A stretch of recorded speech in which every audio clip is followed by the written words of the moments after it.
கணவன் என்பவர் யார்? மனைவிகள் அனைவரும் கட்டாயம் படித்துப் பாருங்கள். ஒரு திருமண மண்டப வாசலில் ஒரு இளம் தம்பதிக்குள் சின்ன வாக்குவாதம். கணவனை உள்ளே அனுப்பிவிட்டு வாசலில் போடப்பட்ட நாற்காலியில் அமர்ந்த அந்த நவயுக மனைவியை கவனித்த 60 வயது மதிக்கத்தக்க பாட்டி அப்பெண்ணை அணுகி, மகளே, நான் கேட்பதை தவறாக எண்ணிக்கொள்ளாதே. ஏன் உன் கணவனை கடிந்து கொண்டாய்? ஒண்ணுமில்லை ஆண்டி, இது என் கணவரது தங்கையின் திருமணம். நானும் கூட வந்து நிற்கணுமாம், எல்லா நிகழ்ச்சியிலும் பங்கெடுக்கணுமாம். வீட்டுக்கு ஒரே பையன் என்றாலும் இவரை இவர் வீட்டாரே மதிப்பதில்லை. இதிலே என்னைய வேறு கூப்பிடுறார். பெண்ணென்றால் அடிமையா என்ன? கணவன் செல்லும் இடமெல்லாம் செல்வதற்கு எனக்கே அசதியாயிருக்கு. இந்த ஆம்பளைங்களே இப்படிதான் ஆண்டி, தன்மானம் இல்லாதவர்கள். சும்மா கடுப்பேத்திக்கிட்டு. முதியவள் சிறு புன்னகையோடு, மகளே, முன்பெல்லாம் நான் எங்கே போனாலும் என் கணவனோடுதான் போவேன். ஆனா இப்ப அவங்க இறந்து 8 மாசமாச்சு.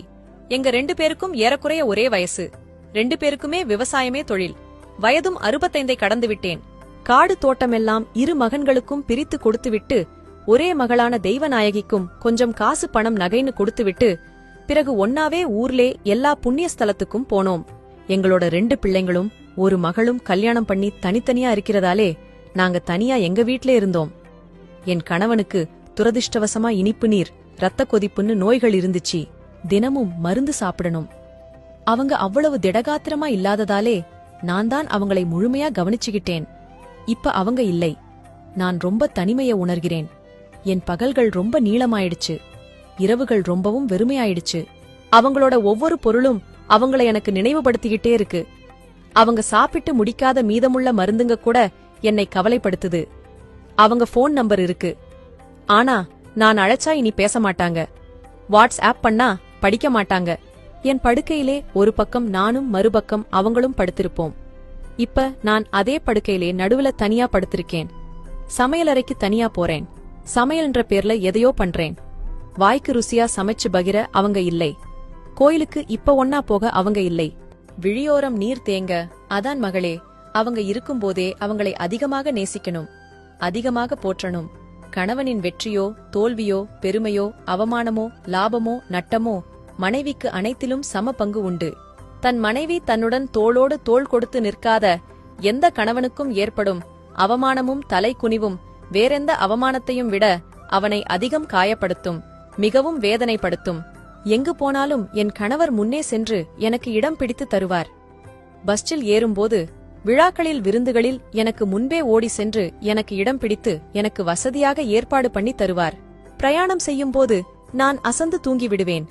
அவரோ ஒரு நிமிடம் கூட கண் அசரமாட்டார். பலமுறை 8 மணி நேரம் 12 மணி நேரம் அவசர பயணத்தின் போது பஸ்ஸில் இடம் கிடைக்காமல் என்னை மட்டும் உட்கார வைத்து பாதுகாப்பிற்காக பக்கத்திலேயே கம்பியை பிடித்து நின்று வந்திருக்கிறார். இன்னைக்கு தினமும் என் கணவனின் கல்லறைக்குப் போறேன். எனக்காக எல்லாத்தையும் தயார் செய்த நீங்க முன்னாடி போயிட்டீங்களே, இதோ நான் பின்னாலேயே வந்துகிட்டு இருக்கேன்னு சொல்வேன். சரி மகளே, நான் வர்றேன் என்று புறப்பட்ட முதியவளை வைத்த கண் வாங்காமல் பார்த்திருந்தாள் அந்த இளம் மனைவி. என்ன நினைத்தாளோ, மண்டபத்திற்கு உள் சென்று தன் கணவனை தேட ஆரம்பித்தாள். ஆம், நம் மனைவிதானே எப்படி நடந்தாலும் பரவாயில்லை என கணவனும், நம் கணவன்தானே எப்படி பேசினாலும் பரவாயில்லை என மனைவியும் எண்ண வேண்டும். புதிதாக அறிமுகமாகும் ஒருவரிடமே hi sir, how are you, nice to meet you என்கிறோம். இடையில் இருமுகிறோம், தும்முகிறோம். ஐ எம் சாரி சார் என்கிறோம். பேச்சுக்கிடையில ஒரு தொலைபேசி அழைப்பு வருகிறது.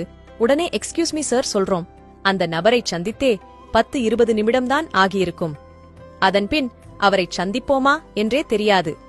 ஆனாலும் எவ்வளவு மரியாதை தருகிறோம். வாழ்நாள் முழுதும் நம்மோடு வாழ்கிற கணவனை மனைவி மதிக்கிறாளா? மனைவியை கணவன் மதிக்கிறானா? பதில் 150% இல்லைதான். கணவனின் கரிசனையை திறமைகளை பாராட்டுறதும் இல்லை. அசதியாக அலுவலக வேலை முடிந்து வீடு திரும்பும் கணவன் கிட்ட, ஏங்க ரொம்ப வேலையா, காலையிலேர்ந்து நான் உங்களை ரொம்ப மிஸ் பண்ணிட்டேனுங்கன்னு மனைவியும் சொல்றதில்லை. மனைவியும் ஓய்வாகவோ களைத்து அமர்ந்திருக்கையில், இன்று வீட்டு வேலை அதிகமா என கனிவான பார்வையோடு கேட்கும் கணவன்மார்களும் 50% தான். இதெல்லாம் சொல்லணும். அப்படி ஒருத்தரோட உணர்வை இன்னொருத்தர் புரிஞ்சுகிட்டு வாழ ஆரம்பித்தால் வாழ்க்கை இனிக்கும், ருசிக்கும். கணவனோ மனைவியோ மருத்துவமனையிலோ படுக்கையிலோ இருந்தால் கூடிருந்து கவனிப்பவர் கணவனோ மனைவியோதான். சுமார் 1 மாத காலம் மருத்துவமனையில் படுக்கையாக இருந்தால் முதல் 1 வார காலம் பார்க்க வரும் உறவுகள், சொந்தங்கள் பின்னர் படிப்படியாக குறைந்துவிடும். பின்னர் மகளோ மகனோ நெருங்கியவர்கள் மட்டுமே வந்து போவார்கள். இறுதியில் கணவன் மனைவி மட்டுமே ஒருவருக்கொருவர் துணையாக இருப்பர். நம்முடைய உறவு, நட்பு, குலம், சாதி, பங்காளி, பகையாளி, இனம், சனம், பணம், முதலாளி, தொழிலாளி எல்லாமே கூடிக்கலையும் காக்கா கூட்டமே. ஆக மனைவி, மகள், மகன், இரத்த உறவுகளே